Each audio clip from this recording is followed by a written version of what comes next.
A graça e a paz do Senhor Jesus. Quero trazer uma meditação que está em Gênesis capítulo 26. Nós vamos ler do versículo 2 ao versículo 6. Apareceu-lhe o Senhor e disse: Não desças ao Egito, fica na terra que eu te disser. Habita nela e serei contigo e te abençoarei.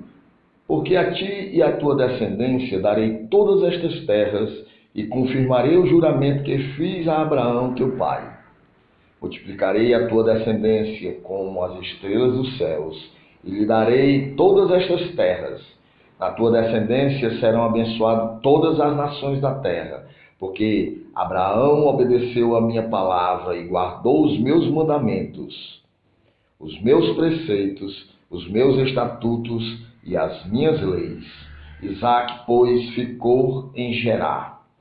Louvado seja o nome do Senhor. Amados, como está a sua vida neste exato momento? Você tem escutado a voz de Deus ou a voz do inimigo, que quer impedir a tua vitória, que anda entulhando os teus poços, criando barreiras na tua vida? Ultimamente, tu andas confuso, falando que a tua vida está embaraçada, tu não sabe como sair desses problemas. Tu tem dado ouvido a essas pessoas que andam falando coisas que tu não devias ouvir? Lembra-te, meu amado, todas as coisas cooperam para o bem daqueles que amam a Deus. Em Provérbios está escrito, Provérbios 19, 23, quem teme a Deus terá uma vida longa, feliz e tranquila. Tu és um filho de Deus, tu atendeu o chamado, tu tem promessas na tua vida. Tu não deves esquecer nunca disso. E eu não preciso te dizer que Deus não te fez para que você se tornasse motivo de zombaria. Deus não te fez para a desgraça. Deus não te fez para tu seres um infeliz, para teres uma vida destruída nas drogas, na bebida, na prostituição, uma vida de fofoca, uma vida de amizades que nada tem proveito. Amado, Deus te chamou do lugar de onde tu estavas para que tu superasse todas essas coisas. Coisas que para Ele é abominação. Falo para aqueles que não nasceram dentro do Evangelho. Para aqueles que ainda estão procurando se localizar dentro do chamado de Deus. Infelizmente, muitos não se encontram na posição que Deus quer que estejam, apesar de estarem dentro de uma igreja. Seus pensamentos ainda não comungam com as coisas de Deus e comungam com as coisas desse mundo.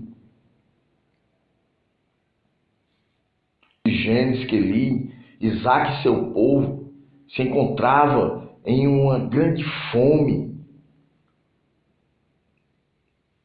e teve que ir às terras estrangeiras para superar o problema que estavam passando. No caso ali era a terra dos filisteus, mas não aqueles filisteus que Davi lutou contra aquele Golias. Isso eram outros filisteus. Mas Deus diz a ele que não descesse ao Egito, não descesse a local de escravidão. E Isaque obedeceu. Amados, nós já saímos do local de escravidão, não precisamos voltar mais para lá. E por isso Isaac foi abençoado, porque obedeceu. Mesmo encontrando muita resistência dos cananitas ali naquela região, ele foi e perseverou. E usou de estratégia. A primeira estratégia que Isaac se utilizou foi não se deixar levar pelo sistema do rei dos filisteus, que era ali Abimeleque. Onde Isaac ali teve até que mentir, dizendo que Rebeca não era sua esposa, porque ele teve medo em estar ali em terras estrangeiras com o seu povo. Ele teve medo de ser dizimado, de ser morto, e a sua herança se findar ali. Mas Deus tinha promessa na vida dele. Disse que a sua herança ia ser como as estrelas do céu. A mesma promessa que estava sobre Abraão. No versículo 13 do mesmo capítulo, vamos ver e observar que mesmo estando em terra estranha, Isaac prosperou, meus amados. Diz a palavra, enriqueceu-se o homem, que é Isaac, prosperou, ficou riquíssimo. A palavra diz que Isaac ficou riquíssimo, não ficou só rico, ficou rico ao quadrado. Com muitas posses, muitos servos, gado, riquezas, porque foi obediente e se sustentou nas promessas, perseverou nas promessas. Mesmo ali, ele debaixo, ouvindo fofocas, vendo os invejosos, vendo os caluniadores, tendo dúvida, porque ele teve medo, ansioso. Mas Isaac, meus amados, teve ação, se colocou na posição de servo e agiu. Isaac soube valorizar o trabalho na obra de Deus que estava ali sobre ele, que era levar a herança do povo hebreu adiante. Não deixar que o povo de Deus perecesse ali naquele deserto.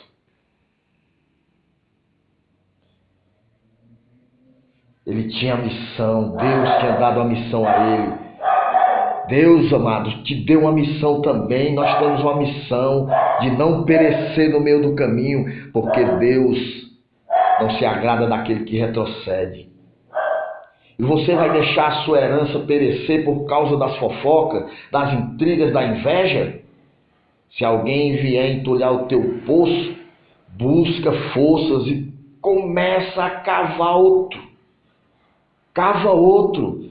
Deus te chamou para a vitória. Somos mais do que vencedores. Não deixa que o inimigo das nossas almas venha destruir a promessa que está sobre ti, que está sobre nós, que está determinada desde a eternidade pelo Pai. Mais o que está em nós do que o que está no mundo, meu amado. O mundo é fatalista, vive no espírito da derrota, banaliza tudo, nada tem valor para este mundo. Mas eu quero te dizer que tem uma coisa que tem valor para Deus. A tua vida tem valor. Ele já preparou a tua coroa te espera, basta crer. Somos a imagem e semelhança de Deus, e Ele nos deu o domínio sobre todas as coisas, sobre os peixes, sobre as aves do céu, e diz mais em Gênesis capítulo 1, sobre toda a terra. Infelizmente, irmãos, assim como Isaac, como Moisés, que enfrentou Corã, Datã e Abirão, como Neemias, que enfrentou Sambalate e Tobias, que queriam destruir os planos de Deus na vida deles. como ali Paulo, dentro da igreja de Cristo, ali na igreja primitiva, com os que se levantaram contra ele, como está lá em 1 Timóteo 1,20, no qual foram ali Himeneu e Alexandre, que ele os entregou a Satanás, porque rejeitaram a fé e a boa consciência em Deus. Amado, muitos nos nossos dias estão fazendo o mesmo, estão entre nós, mas ainda não se converteram verdadeiramente ao Evangelho, e com seus atos impensados destrói vidas. Estes são os que se introduziram pelas casas e levaram cativo as mulheres nécias, carregadas de pecados, levadas de várias concupiscências, onde está escrito lá em Timóteo 3,6. Estes são os homens maus, enganadores, mas irão de mal para pior, enganando-se e sendo enganados. A estes, amados, eu deixo que eles leiam 1 Coríntios 6, 9 a 12, para que entendam o que eles fazem. Nós, porém, irmãos, precisamos permanecer na fé, aquilo que aprendemos quando fomos chamados para alcançarmos a perfeição em Cristo. Sigamos para o alvo, que é Cristo. O pecado é não procurar o alvo, é sermos desobedientes e não atendermos aos mandamentos de Deus, que é a sua palavra. Bem-aventurados os pobres de espíritos, porque os pobres de espírito, meu irmão, reconhecem a Deus e se ajoelham a Deus para pedir seus conselhos, se ajoelham a Deus para se humilhar. É como o bambu que o vento dobra quando ele passa sobre o bambuzal, e que ele ali fica prostrado, o bambu fica prostrado. É o Espírito Santo nas nossas vidas. Quando nós somos tocados por ele, nós nos ajoelhamos. O vento que sopra do Espírito Santo sobre nós, porque Espírito Santo no grego é vento, é o sopro de Deus sobre nós.